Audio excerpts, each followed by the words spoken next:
Guys, can you believe this? Thanks to the deranged Trump-hating Atlanta DA, President Trump may go from villain to victim in the eyes of even the Democrats and MSNBC. That's right. Even MSNBC can't sugarcoat the turmoil swirling around Fani Willis in the Trump election interference case. An MSNBC legal analyst just recommended that Fani resign. Let's celebrate. Welcome back, guys. We always knew that the political prosecution of President Trump was nothing but a desperate witch hunt by the deranged Trump-hating left. But sometimes the truth comes from unexpected places. To the point, even the hopelessly liberal hacks at MSNBC are admitting this case is collapsing faster than a house of cards in a hurricane. Andrea Mitchell, MSNBC News, you know, that angry little liberal who's married to Alan Greenspan. Even she asked if Trump-hating DA Fani Willis should step down after her sordid affair with her lead investigator was exposed. Guys, let's face it. When you've lost Andrea Mitchell, you know, things are not looking good. But the real bomb was dropped by Obama crony Chuck Rosenberg. Old Chuck, he said that the hearing is going very badly for the Trump haters in Georgia. That's an understatement. With the DA caught lying about her tawdry romance with her underling, her credibility is lower than Biden's approval rating. So another low-life Democrat has put a judge in a tough place. He now has to decide if he believes the eyewitnesses who said that they saw Fani and Loverboy acting all cutesy and wufta-fufta before she hired him as an investigator on the prosecution team. Oh, and as a side note, I was watching some of the trial yesterday, and when Loverboy was testifying, I learned that he used his own mother to cheat on his wife. He took his mother on a cruise and then left her on the cruise by herself so that he can go and screw around with Fani. So the wife thought he was taking his mother on a cruise to be a good son. And I guess the mother may have been in on it because what the hell, she got a free cruise out of it? Who knows? But he involved his mother in a scenario where he could cheat on his wife. That's the kind of man that Fani Willis decided to play cutesy pie with. All right, back to it. Even Rosenberg had to admit that it might be appropriate for DA Willis to slink away in disgrace at this point. Guys, MSNBC is reading the tea leaves, and they know this entire fraudulent case is on the verge of total collapse. The petulant Trump haters have embarrassed themselves for the last time. Here, give it a listen. And with me here in Washington, Chuck Rosenberg, former U.S. attorney and senior FBI official. He's also an MSNBC contributor. Chuck, we've been watching Nathan Wade, who Fani Willis hired to basically be the managing partner, if you will, of the prosecution. And his assertion and hers that their romantic relationship that they had previously denied started after he had begun working for her. There's conflicting testimony here, though, from a former associate. Yes, that's exactly right. That former associate, by the way, was friends with Fani. Andrea, there is conflicting testimony. A woman named Robin Yurty testified earlier this morning that she had been close friends with Fani Willis and that she observed that Ms. Willis and Mr. Wade had a romantic relationship.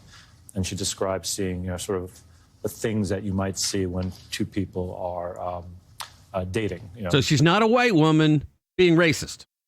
Just wanted to point that out. Affection. Contrast that with what Mr. Wade just said on the stand, which was that they did have a romantic relationship, but it did not start as early as Ms. Yurty said it started. It started, to your point, after he was hired by the district attorney on a contractual basis to work on this case. So what does that mean? You have two different stories, X and not X.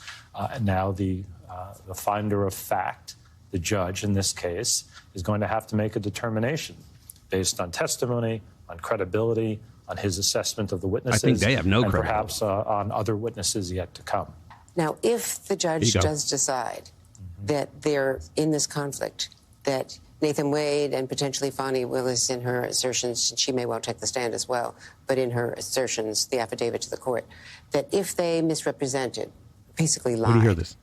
to the court, do you think that, well, that would disqualify them, but do you think that there is becoming, as we watch this testimony, and we're going to see more lawyers for these co-defendants, including Donald Trump, potentially questioning him and then a cross-examination.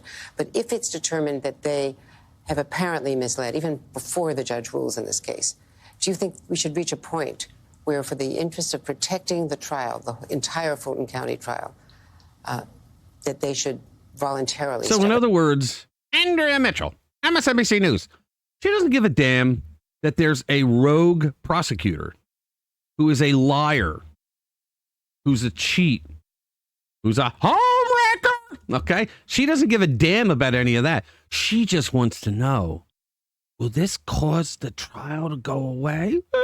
I mean, look at her. She's about to cry. Yeah, Here we go. It's a great question. So Was answered. This is not going well for the state. It could turn out okay, and it might turn out worse. Wait a minute. What does he mean by okay? He's supposed to be this impartial guy, right? I guess it'll turn out okay that they'll still get Trump. These people are amazing. But I think a district attorney, a U.S. attorney, a prosecuting official has a special obligation to the case. In fact, I had... Apparently not if it's funny. I had grabbed some language from a 1935 Supreme Court case. I used to keep this excerpt from Berger v. U.S. on my desk when I was a prosecutor and when I was the United States attorney. I'm not going to read all of it, I promise, but I just wanted to read a sentence. The prosecutor is the representative not of an ordinary party to a controversy, but of a sovereignty whose obligation is to govern impartially, and that obligation is as compelling as its obligation to govern at all, and whose interest, therefore, is not that it shall win a case, but that justice shall be done. Prosecutors have a higher obligation. It's not personal. It's not egotistical. He just made it personal. It's not about you. It's about the office and the pursuit of justice. Here we go. To your point, it might be appropriate for Ms. Willis to consider removing herself from this case now and turning the reins over to a senior official in the... How about that, guys? For Fani Willis, it's getting ugly, it's getting messy, and it's not going to get any better from here on.